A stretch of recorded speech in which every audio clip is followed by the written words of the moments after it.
The Spirit of the Lord is upon me, because He has anointed me to preach the gospel to the poor. He has sent me to heal the brokenhearted, to preach deliverance to the captives and recovery of sight to the blind, to set at liberty them that are bruised, and to proclaim the acceptable year. Our God is Jesus, the anointed one. Okay, 1, 2, 3, go. I am anointed. I am a deliverer. I am a good follower. I don't destroy, I build. I am not seasonal. I appreciate everyone and everything. I am part of something big. I am partnership in Christ. Amen. Yung kulture po yan, ha? At tandaan natin yan at yung magiging way of our life araw-araw. Amen. Kumusta na po ang lahat? Amen. Sabihin niyo po, mabuti. Ang ganda mo, kapatid, ang isip mo. Sabihin sa tulad, ganda mo. Amen. Sabihin niyo, nabibless ako sa iyo. Amen. Kasi lagi ka nandito. Amen. Ngayon, ang ating pong pag-aaralan, ang website po ng Panginoon sa atin is Christmas. Okay, Pasko naman po ngayon. Christmas, a promise of God. No? Ito po'y pangako. Hindi po ito inimbento ng tao.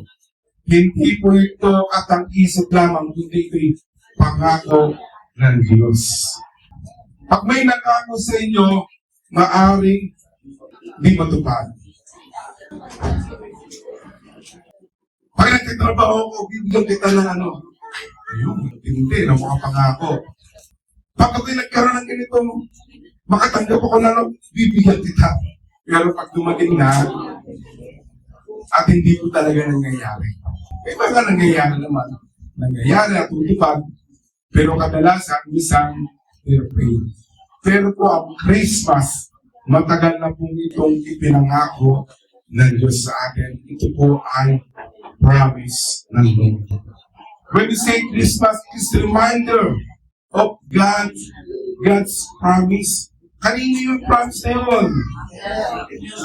Sa inyo yun. Pastor, Christmas. Ang dami kong inaanak. Pastor, anak ko ka bang bibigyan? Pangako po ng Lord, pagpapalain kayo. Dahil yan po ang promise ng Panginoon. Ang ating text po, Isaiah 9 verse 6. For unto us a child is born. Sino po ito? Meron po isang sanggol na ipapanganak. Walang iba kundi ating Panginoon. Unto us a son is given. Isang lalaki na ibibigay. Kanino? Sa atin. Ibibigay sa atin. And His name shall be called Wonderful, Counselor, the Mighty God, the Everlasting Father, and the Prince of Peace. Ito po'y pangako ng Diyos. Maraming libong taon na dumating. Akala nila hindi na matutupad.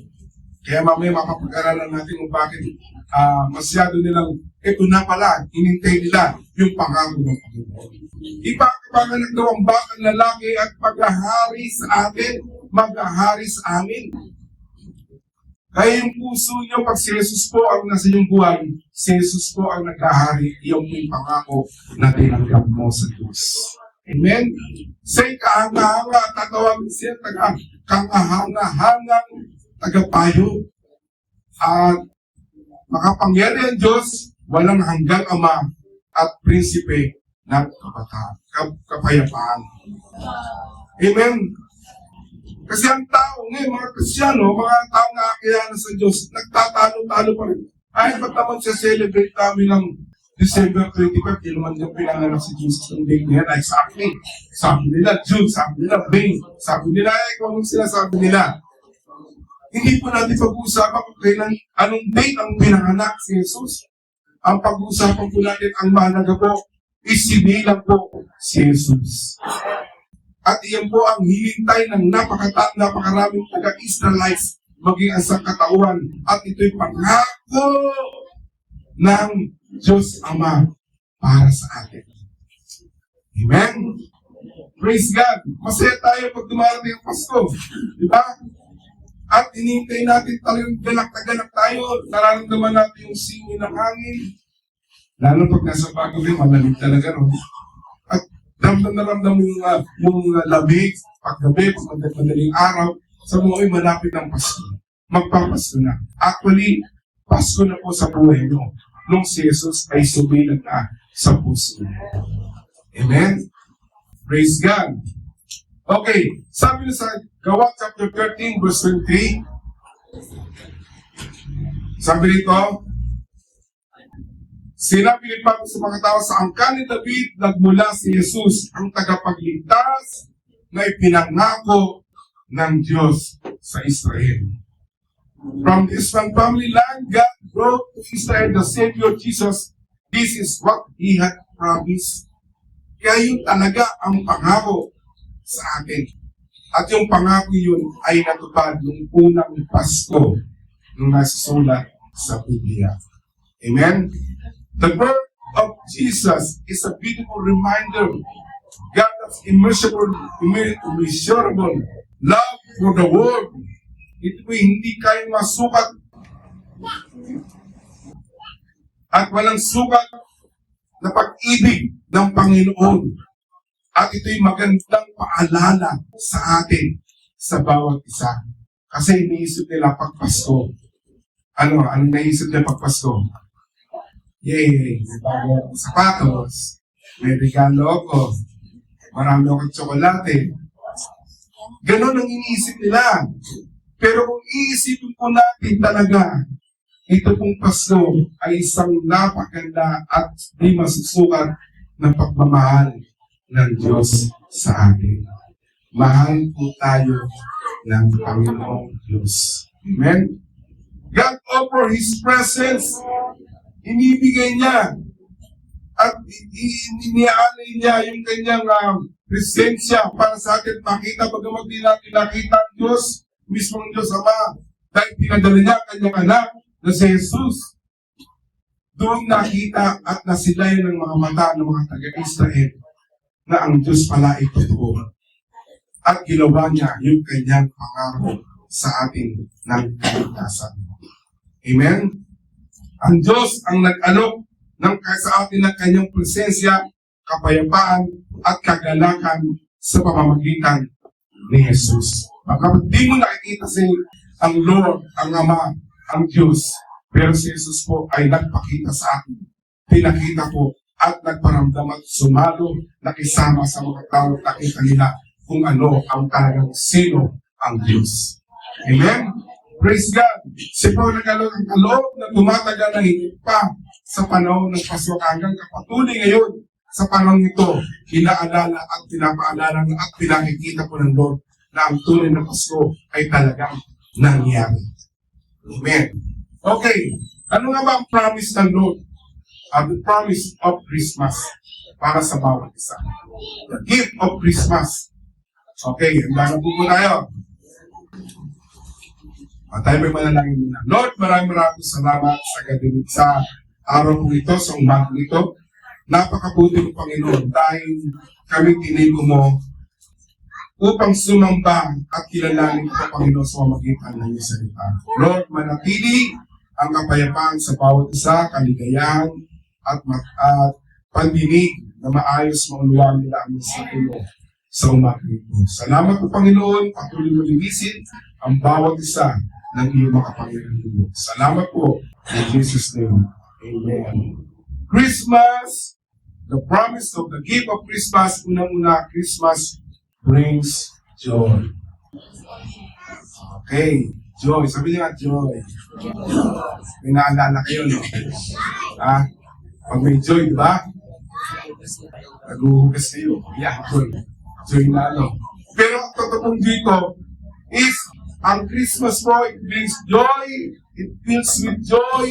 Kaya, masaya tayo. Birang-bira po ang tao. Kahit punong-puno ng problema, Pag dumagal kayo, Pasko, problema pa rin ba? Hindi po. Sumasaya siya. Bumingiti, amen, at nararamdaman yung kagalakan niya. Dahil muna, maliban sa Diyos, nakikita natin at nagkakasama-sama uli kayo mga magkakapatid, mga mahal nyo sa buhay, diba? Pag nagpapasko, yung mga inaanak nyo, isang beses ang taon makikita na naman kayo. Lalong masaya kayo, pero mas masaya yung inaanak nyo. Kaya yung Christmas, it is a joy. Kaya kinata natin, joy to the world. Kaya kayong lahat ay magdala, maging masaya. Kagaya na nangyari sa Matthew chapter 2, verse 10, ito yung mga wise man. Yung nakita nila yung star, ang sabi ron, when they saw the star, they rejoiced with exceeding great joy. Nakakatuwa naman doon. Dahil nakita nila yung bituin. Sabi ito na.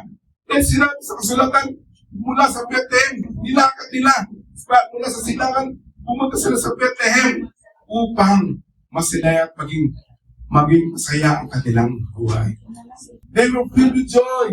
Kaya nga pagpasok nila roon, itutuloy natin sa Matthew chapter 2 verse 11, The wise men went to the house. There they saw the child and his mother Mary. Nandoon. Nakita nila yung promise ng Lord sa kanila. Nakita nila yung promise si Jesus, ang katuparan ng Diyos, ang kaligtasan ng Diyos. At nangyari ito, they bowed down and worship Him. Ang linaw-linaw po. Sino yung worship? Him eh. Kasi nandun daw si Mary, nandun daw yung child, si Jesus, pero ang sabi ko ron, they bowed down and worship Him. So ang sinamba nila, walang iba kundi si Jesus, the baby Jesus, tumalit pa ng Jesus. Then they opened their treasures. They gave Him gold, frankincense, and myrrh. Napakasaya po yung mga taong nagbibigay. Tama? Bakit kaya? Kasi kayo ang unang binigyan. Baka magbigay ba kayo kung wala nang bigay sa inyo? Di ba? Mas masaya yung nagbibigay kaysa yung tumatanggap. Gusto niyo ba yung tumatanggap? Ha? Ay, gusto nila yung nagbibigay. Gagawin na lang yan. Tama po yun. Masayang puso nila na nagbigay sila sa Panginoon. At binigay nila yung kanilang worship. Unang-una bago sila nagbigay ang kanilang mga gold, frankincense, and myrrh, sila po muna ay nag-bow down and worship Him. Ay po talagang pinakamagandang regalo na ibinigay nila sa ating Panginoon Jesus. At yung kagalakan nila ay napuno dahil hindi nagsinungaling ang Diyos sa kanila. Hindi nagsinungaling kasulatan. Talagang mangyayari na merong Christmas, merong pangako na isisilap na sanggol at walang iba kundi ang ating Panginoong Jesus. Amen?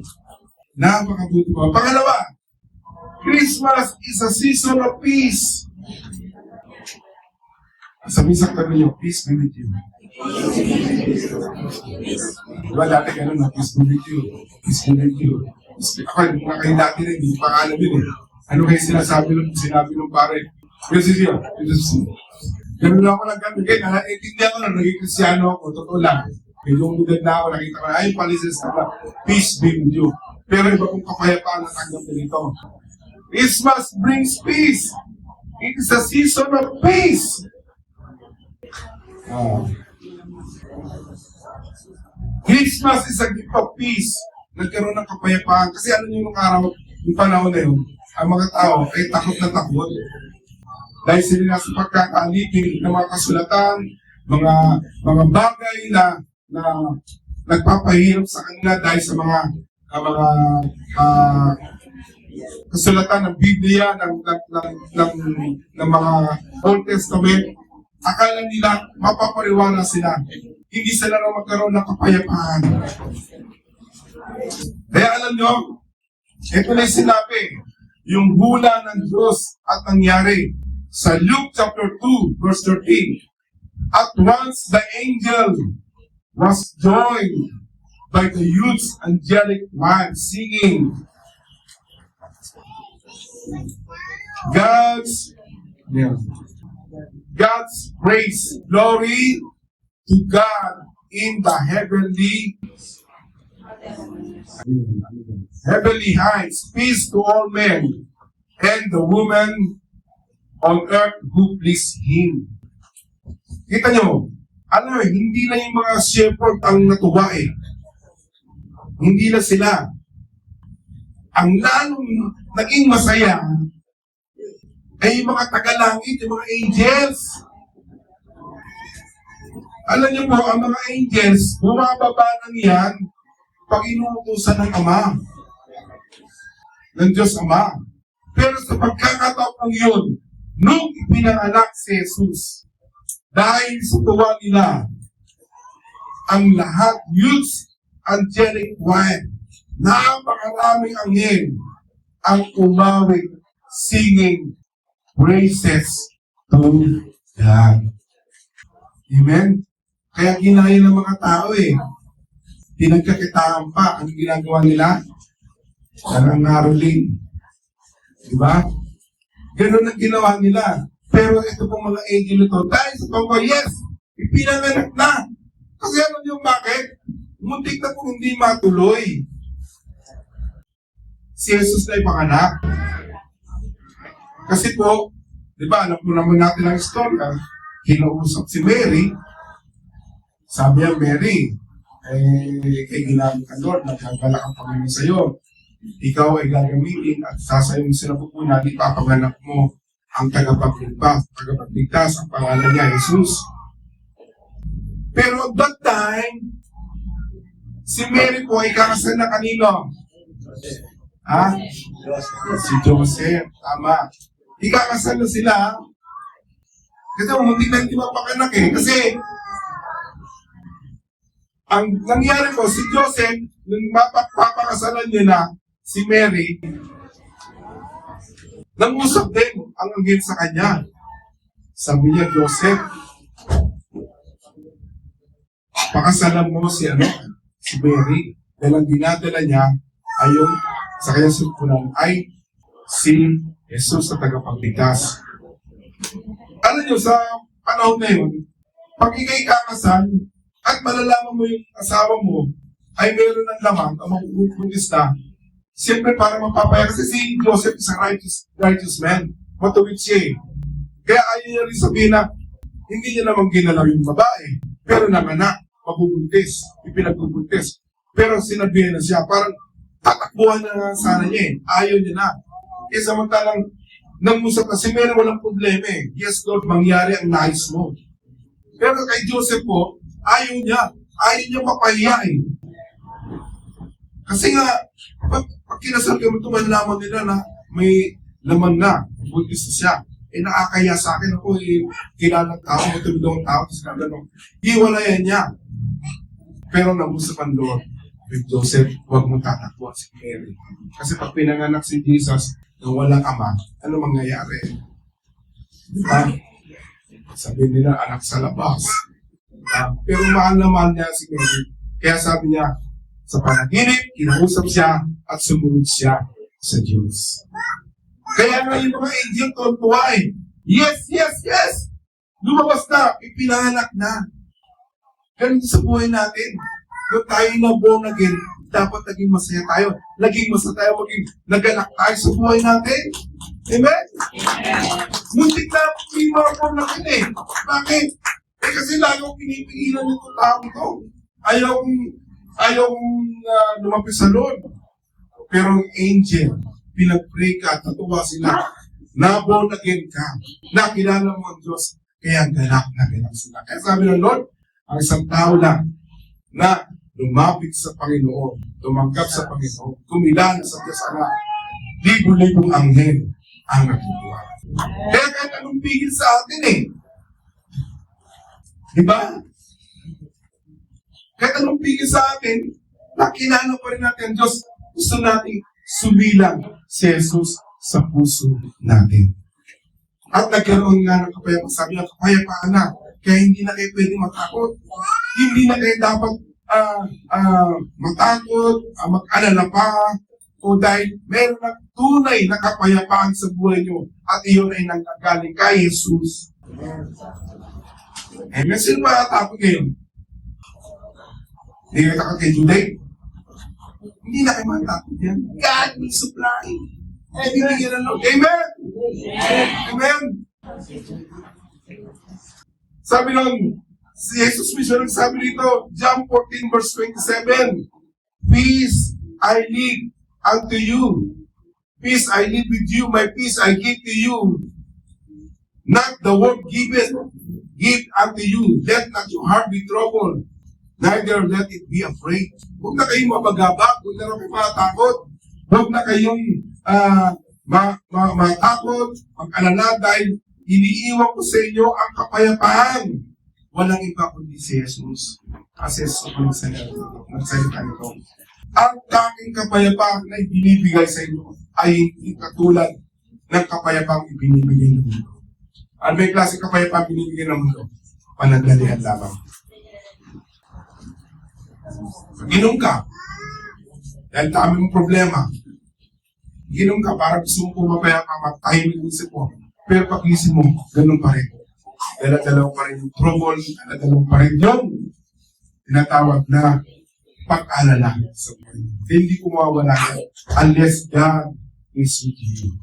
Kaya kasi sabi ng God, peace be with you. When you say peace with you, you imparted to someone yung kapayapaan na nagmumula kay Jesus.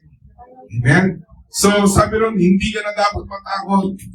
Dati kaaway tayo ng Diyos, ngunit ang anak ng Diyos na si Jesus ang nagkasundo, nagkaroon ng reconciliation. Kaya sabi ron, God is our peace. And that peace, nakipagsundo. Diba na yung peace ngayon, diba?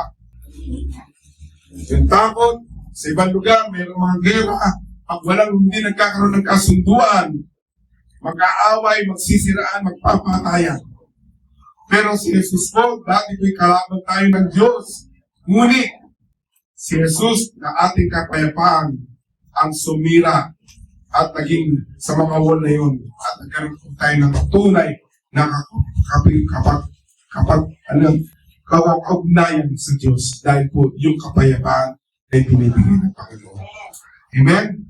Ephesians chapter 2 verse 1, verse 12, 14, sa pamamagitan ng kamatayan niya, pinagkasundo niya tayo. Pinag-isa niya ang mga Hudyo at mga hindi Hudyo, tayo po yun, sa pamamagitan ng pag-iban sa pader na nag-iwalay sa atin. Dati, iwalay tayo sa loob. Ngunit ngayon na sumilang si Jesus sa buhay niyo, tayo po yung ipinalik ng Lord na kapiling niya. Pero ano, kapayapaan. Kaya huwag na kayo makatakot ha. Ligtas na yung mga taong mayroong tunay na relasyon sa Diyos. Amen? Praise God. Pangatlo, panghuli na po ito. Christmas, ang sabi po natin, Christmas.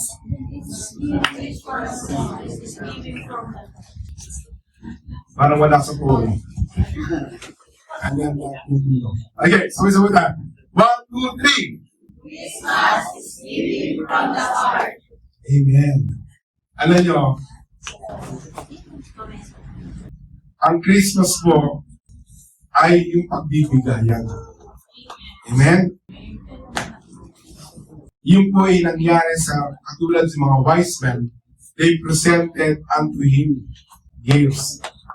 Kaya yung actually, ang Diyos talaga nagturo ng unang pagbibigay. Natuto ang tao. Sinundan lang ito. The Bible is, Christmas is giving because it celebrates God's greatest gift. Sabi rin sa John chapter 3 verse 16, For God so loved the world that He gave His only begotten Son, and that is Jesus. That is the greatest gift. Not merely, ngayon sa ngayon po, pwede po tayo makapagbigay na hindi mga material na bagay. Ay, okay yun, di ba? Di ba tama yun? Pag Pasko po, o kahit hindi Pasko, sabi nun, ang Diyos ang nagturo, Christmas is giving from the heart. So Christmas is about giving love. Kahit wala ka po iabot ngayon, kaya ito, swerte pa yung mga maraming inaanak dito. Ituro nila sa kanila na ang Pasko ay pagpabigayan, giving from the heart. Hindi no, akin na po yung 500. Hindi, giving from that, I love you, inaanak. Very sapat na. Nakamenos. So, Christmas, giving from the heart, giving love, giving hope, pag-asa, giving forgiveness. Ito na yung pagkakatanong, ibigay mo na yung pagpapatawad mo. Yung mga matagal mo lang hindi pinapansin na tao, dahil nakainitan mo, nakainisan mo, naku, talaga naman. Isang taong kitang pinagtitiisan. Dahil sabi lang ni Pastor, sabi ng Lord, pagbigay daw ng pag-ibig, ibigay kayo sa puso ko, mula ngayon, patatawarin na kita. Amen? Magbigay po tayo sa iba because ang Diyos po ang unang nagmahal sa atin. Kaya, ang Diyos po, sa buhay natin, tayo po ay magbigay mula sa ating puso. Kung meron naman po tayo ibibigay na material na bagay, sabi nga rin, you can give without love. Diba? But you cannot love without giving. Pwede kang magbigay ng walang pag-ibig. Okay? Hindi niyo pa. Pwede kang magbigay ng walang pag-ibig, pero hindi mo pwede sabihin minamahal mo siya o bigyan mo siya kung wala kang ibigay. Kaya ngayon John 3:16, 1:3 dahil sa malaking pag-ibig ng Diyos, may pag-ibig doon, di ba? At sabi ron, ibinigan, may ibig. So, kung mahal mo rin yung tao, at di mo lang masabi na, di mo lang sabi na, pinapatawad ka, sundan mo ng pagbibigay. Ito, may dalawa akong saging, isa tayo. Meron kong ibinigay.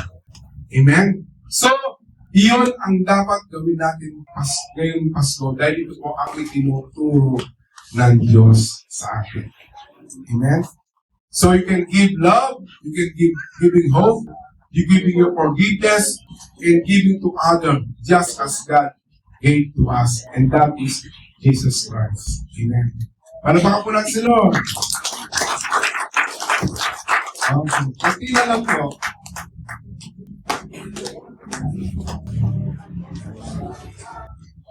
So, sino ba talagang bakit pinag-usapan sa pasilyo? Sa Matthew chapter 1, verse 21. And she shall bring forth a son, and thou shalt call his name Jesus. Sabi nga natin, Jesus. For he shall save his people from their sins. That is the main purpose of God kung bakit niya binigay ang kanyang butong na anak. Upang iligtas ang mga tao sa lahat ng kanilang mga kasalanan. Lahat po tayo nagkasala. Lahat po tayo nagkakamali. Lahat po tayo may pagkukulang. Kung timbangin man yung ginawa natin mabuti sa kabutihan ng Diyos, kulang na kulang. Pero dahil mahal po na tayo ng Panginoon, sinacrifice niya si Jesus. Pinigay niya yung kanyang butong na anak. And that is the heart of Christmas. Kaya kung iisipin natin, pag dumarating ang Pasko, hindi man Pasko, o Pasko man na darating, lagi po natin isipin, si Jesus ang magiging sentro ng Paskong ito sa buhay ko. Amen? Ako nung bata ako, ito nasa tulad ko, pagpasuko niya, ang mami ko, na nabubuhay pa, kinakailangan lang kami may bagong damit. Kailangan may bagong pantalon. Kaya kung tuwa yung mga babae, mga kapatid ko, kahit something na bago, kailangan may susunod. So ngayon, sino nakapamili na rito ng mga bago-bago? Meron na? Bagong damit na? Susunod nyo na, mga ilang araw lang, susunod nyo yung mga damit yung maganda. Pinili ni mami, pinili ni kuya, pinili ni father, pinadala ni ang mga kamag-anak nyo, puro bago na.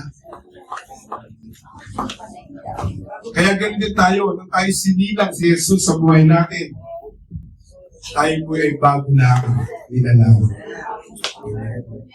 Lahat po tayo, lahat ng mga past natin, yung mga kamalian natin, yung mga balukot natin buhay, wala na yun. Dahil si Jesus na nga po ay sinilang sa buhay ko. Amen. Gusto niyo yung gano'n? Amen. Sino po yung pinanganak doon sa sabaw? Kita niyo ang Diyos, si Jesus. Bagamat mahirap, mabigat, mayaman, nagahari sa langit, pero naging mahirap siya para sa akin. Ipinanganak siya sa major, sa sabsaban. Upang ipakita niya, hindi kayo pwedeng mahiya sa akin. Kahit sino ay pwedeng lumapit sa akin. Kaya yung mga shepherd, narinig nila yung libo-libo ang kailan, guwapa, dumaawit. They are so afraid, but pero sabi no, huwag kayong matakot dahil ngayon isinilang na si Jesus. Huwag po kayong matakot sa buhay niyo kung tinanggap si Jesus. Huwag po kayong mag-alala sa buhay niyo kung tinanggap si Jesus. Maraming dinitawang relasyon o nasira relasyon dahil nalaman na kayo, kayo born again na pala, ganyan-ganyan. Huwag po kayong matakot doon. Hindi lang po nila naiintindihan yung tinanggap nyo na si Jesus. Ang totoo po, kayo po ang pinakamapalad sa lahat ng nilalang ng Diyos. Dahil yung pangalan nyo po ay nakalista na doon sa langit. Amen? At pagdating ng panahon, ay iharap sa Kanya, Lord, hindi sabihin na, Lord, ano bang napatayo mo, magkano bang binigay mo, magkano bang tinulungan mo, sino ba ang iyong tinulungan o pinatayo? Hindi po ganun tatanungin ng Lord. Ang tatanungin na po ng Panginoon, sino ako sa buhay mo kung ikaw'y nasa buhay? At sasabihin natin, Lord, ikaw ay sumilang dito sa buhay ko, sa puso ko. Ikaw ang aking Panginoon. Kaya sabihin mo, okay, pasok. Amen? On that Christmas, ganun din po ang nangyari. Si Jesus, bagamat mahirap, bagamat mayaman, naging mahirap para sa bawat isa. Amen. And that is our Jesus, who is our Savior. Si Jesus ang ating tagapagligtas. Sabi sa Acts chapter 4, verse 12, walang sino mang sa mundo ito ang makakapagligtas sa atin, kundi si Jesus lamang. Amen? Si Jesus lang. Walang magagawa ang tao. Ang po natin yan. Ang kaya lang gawin ng tao ay maaari ikaw itulungan, pero panandalian lamang. Pero kay Jesus, pag siya po tinanggap natin, siyang tinuri natin tagapagligtas, lahat po ay solid na solid na. Amen? Sabi ng Lord, ako'y naparito. Ang anak ng tao ay naparito upang hanapin ang iligtas, ang mga naliligaw. Minsan po tayo naligaw eh. Para tayo mga wise men. Naghahanap tayo ng magandang buhay, pangarap sa buhay. Pero nalaman natin na meron parang star. Kagaya ng wise men, sinundan nila yun. Naliligaw sila, napunta pa nga sila kay Herod eh. Diba? Sabi nga din sa paborito kasi hindi nila alam. Pero by the guidance of ng angel, doon ulit nagpakita ulit yung star. Ganun din sa atin. Maaari tayo lang dati nagugulo sa buhay natin. Walang direksyon ng buhay natin. But when we saw the star, nakita natin yung star, yung kaligtasan ng Panginoon. Nagkaroon na po ng direksyon ang buhay natin. Amen? Tayo ngayon ay payamanan ng payaman. Marami ng pera ngayon. Amen. Amen. Amen. Sabihin nyo lang yun. Ayun gusto ng Lord.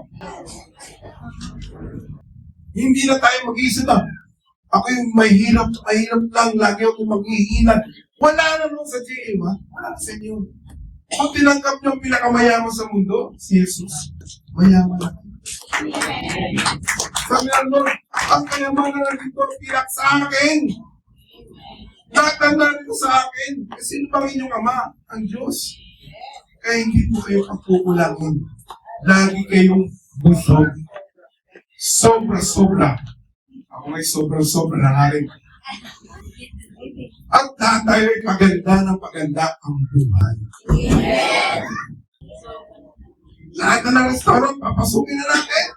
Kasi piniplasa tayo ng Lord. Eh ako nung araw ko, kami hindi pa Kristyano eh.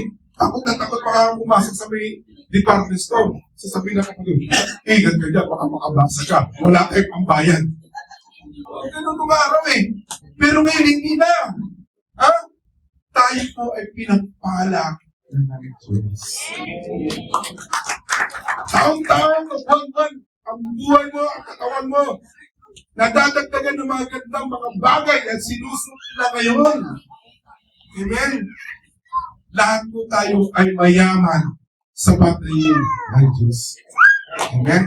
Huwag niyo pong isipin na mahirap na kayo. Mahirap pa rin kayo. Hindi po, kayo po ay pinagpala na sapagkat si Jesus po ay sumilang na sa buhay niyo. Amen?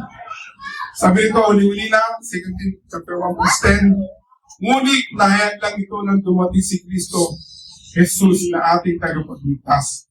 Tinanggalan niya ang pangyarihan ng kamatayan at pinayag sa atin ang buhay na walang hanggan sa mamagitan ng magandang balita. Amen. So, ngayon po, Pasko, ang Diyos po ang unang nagregalo sa atin. Ang niregalo niya po yung kanyang buhay. Ang batang si Jesus, kung siya'y bata pa, ng sanggol, at ito yung regalo sa atin. Pagpapakilala na siya lamang tunay na pagtagapagligtas. Magpahala po tayo, magbigay po tayo, magbigay po tayo ng kapayapaan sa bawat isa. Amen? Praise God. Amen. Sabihin niyo mga santo, I love you. I love you. Amen. Praise God. At napakaganda po ngayon. Dahil Pasko naman po ngayon, let's share our love sa bawat isa. Amen. Amen. Palapakan po natin sa Panginoon. Ang Lord.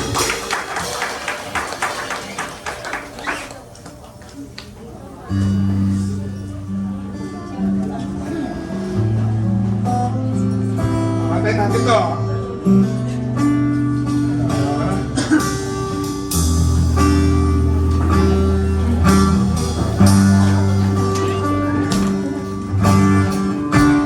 Okay.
the person besides you, hawakan niyo po, ipag-pray niyo po sandali. Say, katabi niyo, pag-pray niyo, asawa niyo, anak niyo, nagkataon, katabi niyo mga anak niyo, mga asawa niyo, kaibigan niyo, kasama sa church. Share the love of Christmas this time. Pag-pray niyo po, okay, pag-pray niyo po. Sige, come on. Oh, hallelujah, hallelujah, hallelujah. Oh, hallelujah. Hallelujah, Lord, pagpalain ko. Ang buhay ng kapatid namin. Parang naman yung pagmamahal. Unang-una sa iyo, maging kanyang pamilya. Lord, this Christmas, let our heart fill with love and peace and a heart of giving in the name of Jesus. Lord, the love of God flow in the life of my friend, my sister, my mother, my father, my child. Salamat, Panginoon. Jesus' name, special gift from you. Jesus' name. Hallelujah. Panginoon, maraming salamat. Dahil po sa unang Pasko, ipinakita mo na sa amin ang iyong pagmamahal. Hanggang doon sa dulo ng krus ng Kalbaryo, ikaw ay namatay at muling nabuhay para sa amin. Salamat, Panginoon. Pagpalain po ang buhay at pamilya ng bawat isa. Patunayan po nila, patunayan po nyo na hindi po sila nagkamali na si Jesus ay sumilang sa kanilang mga puso. Salamat, Panginoon, sa iyong papuri, ang pasalamat sa pangalan ni